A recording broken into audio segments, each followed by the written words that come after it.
നമസ്കാരം പ്രിയപ്പെട്ട പ്രേക്ഷകരെ, ദിനപത്രങ്ങളിലെ പ്രധാന വാർത്തകളിലേക്ക് ഏവർക്കും സ്വാഗതം. ഇന്ന് മെയ് 8 വ്യാഴം. ഏപ്രിൽ 22 നടന്ന പഹൽഗാം ഭീകരാക്രമണത്തിന് ഇന്ത്യയുടെ ശക്തമായ മറുപടി. 25 മിനിറ്റ് 9 ഭീകര കേന്ദ്രങ്ങളിലായി 24 ആക്രമണങ്ങൾ. ഇന്നലെ പുലർച്ചെ 1:05 മുതൽ 1:30 വരെ 25 മിനിറ്റ് നീണ്ട ഓപ്പറേഷൻ സിന്ദൂർ ദൗത്യം.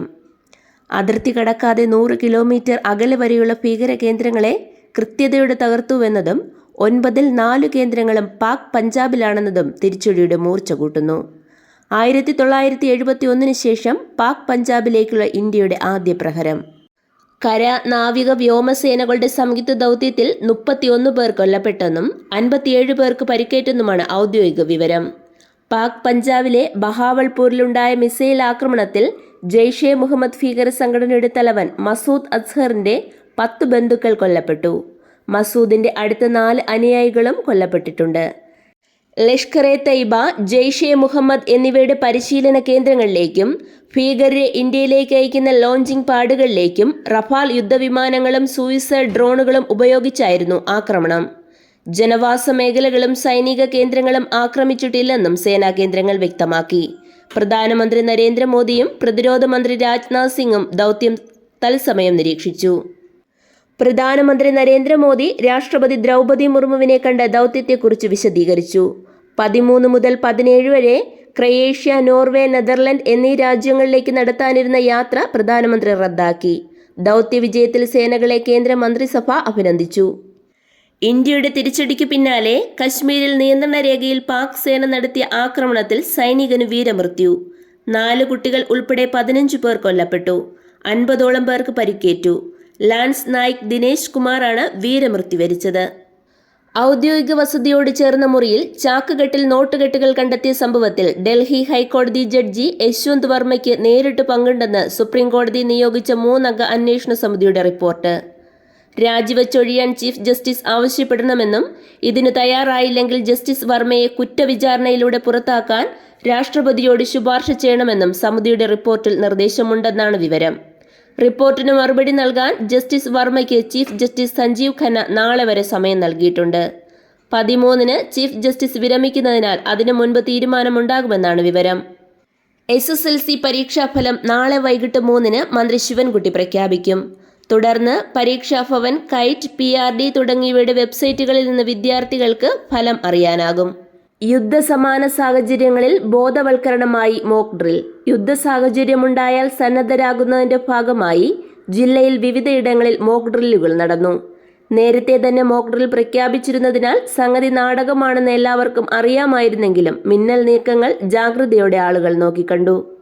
മുതലപ്പൊഴി ട്രയൽ റണ്ണിനിടെ പ്രവർത്തനം നിലച്ച ചന്ദ്രഗിരി ഡ്രഡ്ജറിന്റെ കേടുപാടുകൾ ഇന്നലെ വൈകിട്ടോടെ പരിഹരിച്ചു.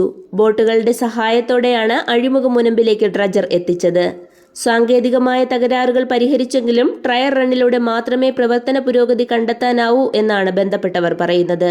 പ്രവർത്തനം കാര്യക്ഷമമായാൽ ഇന്നു മുതൽ ഡ്രഡ്ജിംഗ് ആരംഭിക്കാൻ കഴിയുമെന്നാണ് പ്രതീക്ഷ. മുംബൈ ഭീകരാക്രമണത്തിന്റെ ആസൂത്രകരിൽ ഒരാളായ തഹാവൂർ റാണയെ ഇന്ത്യയിലെത്തിച്ചത് ഭീകരവാദ താവളങ്ങളെക്കുറിച്ചുള്ള നിർണായക വിവരങ്ങൾക്ക് ഗുണം ചെയ്തതായി അന്വേഷണ ഏജൻസികൾ. NIA കസ്റ്റഡിയിലുള്ള പാക് വംശജനായ റാണ പാക് സൈന്യത്തിൽ ഡോക്ടറായിരുന്നു. 1990-ൽ കാനഡയിലേക്ക് കുടിയേറിയെങ്കിലും ലഷ്കർ എ തയ്ബ, ISIS സംഘടനകളുമായി ഇയാൾ അടുത്ത ബന്ധം പുലർത്തിയിരുന്നു. പാകിസ്ഥാനെതിരായ ഇന്ത്യൻ പ്രത്യാക്രമണത്തിന്റെ പശ്ചാത്തലത്തിൽ സംസ്ഥാനത്ത് അതീവ ജാഗ്രതാ നിർദ്ദേശം. രാജ്യത്തുടനീളമുള്ള ജാഗ്രതയുടെ ഭാഗമായി കേരളത്തിലെ തന്ത്രപ്രധാന സ്ഥലങ്ങളിൽ സുരക്ഷ വർദ്ധിപ്പിച്ചു. വിഴിഞ്ഞം തുറമുഖം, വിമാനത്താവളങ്ങൾ, കര, നാവിക, വ്യോമസേനാ താവളങ്ങൾ എന്നിവിടങ്ങളിൽ സുരക്ഷ ശക്തമാക്കി. ഇടുക്കി ഉൾപ്പെടെയുള്ള അണക്കെട്ടുകൾക്ക് പതിവ് സുരക്ഷ തുടരും. KPCCയിലെ നേതൃമാറ്റം സംബന്ധിച്ച അനിശ്ചിതത്വത്തിലുള്ള അതൃപ്തി ശക്തമാകുന്നതിനിടെ തീരുമാനം വൈകില്ലെന്ന സന്ദേശം കേരളത്തിലെ മുതിർന്ന നേതാക്കൾക്ക് ലഭിച്ചു. അതിർത്തിയിലെ യുദ്ധസാഹചര്യം കണക്കിലെടുത്താണ് പ്രഖ്യാപനം ഇന്നലെ ഉണ്ടാകാത്തതെന്നും അധികം വൈകില്ലെന്നുമുള്ള സൂചനകളാണ് AICCയിൽ നിന്ന് ലഭിച്ചത്. തുടരാനുള്ള സമ്മർദ്ദം K. സുധാകരൻ ശക്തമാക്കുകയാണെങ്കിലും മാറ്റത്തുള്ള സൂചനകളാണ് കൂടുതൽ. സംസ്ഥാനത്തെ പൊതുവിദ്യാലയങ്ങളിൽ ടേം പരീക്ഷകൾ 1 കുറയ്ക്കുന്നതിനൊപ്പം എല്ലാ മാസവും വിദ്യാർത്ഥികൾക്കായി ക്ലാസ് തല പരീക്ഷ നടത്താമെന്ന് അക്കാദമിക് കലണ്ടർ പരിഷ്കരണം സംബന്ധിച്ചു പഠിച്ച സമിതിയുടെ ശുപാർശ.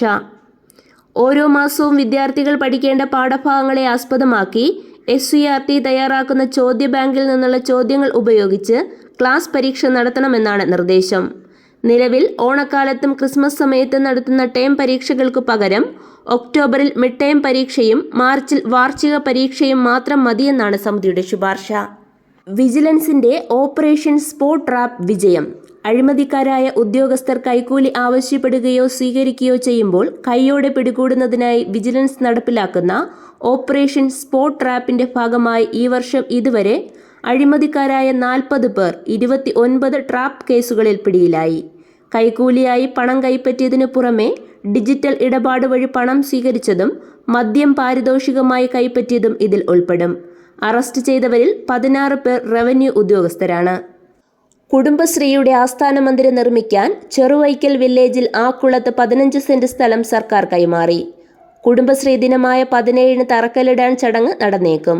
4 നിലകളിലായി 18,000 ചതുരശ്ര അടി വിസ്തീർണമുള്ള കെട്ടിടം നിർമ്മിക്കാൻ പ്രാഥമിക രൂപരേഖ നേരത്തെ തന്നെ കുടുംബശ്രീ തയ്യാറാക്കിയിട്ടുണ്ട്. യുദ്ധാനന്തര ഗാസയിൽ അമേരിക്കയുടെ നേതൃത്വത്തിലുള്ള താൽക്കാലിക ഭരണ സംവിധാനത്തിന് ഇസ്രയേലും US-ഉം പദ്ധതിയിടുന്നതായി റിപ്പോർട്ട്. ഗാസയിൽ പാലസ്തീൻ സംഘടനകളുടെ സമ്പൂർണ്ണ നിരായുധീകരണവും സ്ഥിരതയും സാധ്യമാകും വരെ അമേരിക്ക ഭരണം തുടരും. ഭരണത്തിൽ ഹമാസിനോ പാലസ്തീൻ അതോറിറ്റികൾക്കോ പങ്കാളിത്തമുണ്ടാവില്ലെന്നും ഉന്നത സ്രോതസ്സുകളെ ഉദ്ധരിച്ച് റോയിട്ടേഴ്സ് റിപ്പോർട്ട്. IPL കൊൽക്കത്തയ്ക്കെതിരെ ചെന്നൈക്ക് 2 വിക്കറ്റ് ജയം. IPL ടൂർണമെന്റിനിടെ Indian captain Rohit Sharma test ക്രിക്കറ്റിൽ നിന്ന് വിരമിക്കുന്നതായി പ്രഖ്യാപിച്ചു.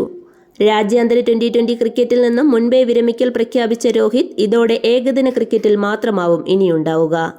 ഇതോടെ ഇന്നത്തെ ദിനപത്രങ്ങളിലെ പ്രധാന വാർത്തകൾ സമാപിക്കുന്നു. നമസ്കാരം.